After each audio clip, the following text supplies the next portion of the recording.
کہ جب آپ اس بات کو سامنے رکھ کر کہ مجھے اصل میں اپنے رب کو راضی کرنا ہے، مجھے اس کی عبادت کرنی ہے، مجھے حلال کمانا ہے، مجھے لوگوں کے ساتھ حسن سلوک کرنا ہے، اس کے دین کو سمجھ رہے ہیں، یہ آپ نے بات کو سمجھ لیا، تو اب آپ کے ذہن میں دین، اللہ، آخرت اور دنیا یہ اپنی اپنی جگہ پر سمجھ میں آ گئے.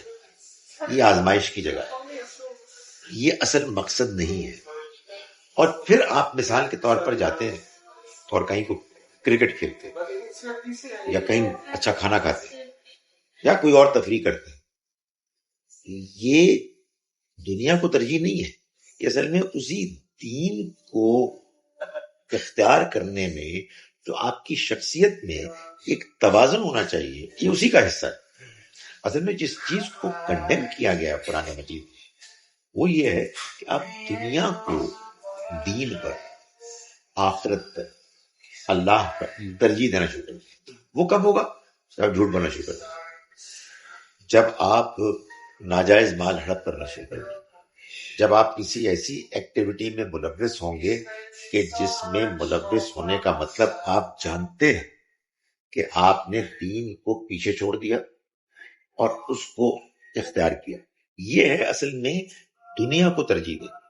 دنیا کو ترجیح دینا اچھا کھانا کھانا نہیں ہے. بھائی اچھا کھانا نہیں کھائیں گے تو اللہ کا شکر کیسے ادا کریں گے؟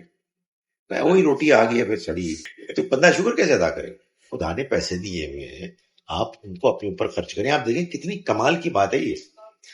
قرآن مجید میں اللہ تعالیٰ نے جب اپنے پسندیدہ بندوں کا ذکر کیا، عباد الرحمن، تو یہ نہیں کہا کہ وہ اپنا سارا مال خرچ کرتے.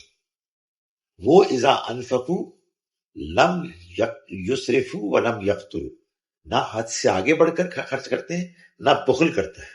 وکانا بین ذالک قوام، بلکہ ایک درمیان کا راستہ اختیار کرتا ہے. یہی میانہ روی ہے، یہی دینداری ہے. جو وہ ایک دوسرا اوپینین جس کو میں نے غلط کہا کہ یہ صحیح بھی ہے اور غلط بھی ہے، وہ غلط اوپینین یہ ہے کہ یہ سب کھانا پینا چھوڑو اور ایک غار میں چلے جاؤ، اور جو بھی آپ نے دنیا کا کام تھوڑا سا اچھا کیا، اچھا لباس پہنا، اچھا کھایا، یہ اب آپ نے جو ہے دنیا دار ہو گئے. نہیں نہیں، آپ اچھا کھا رہے ہیں اور اللہ کا شکر ادا کر رہے ہیں، آپ آخری درجے کے دیندار انسان ہیں.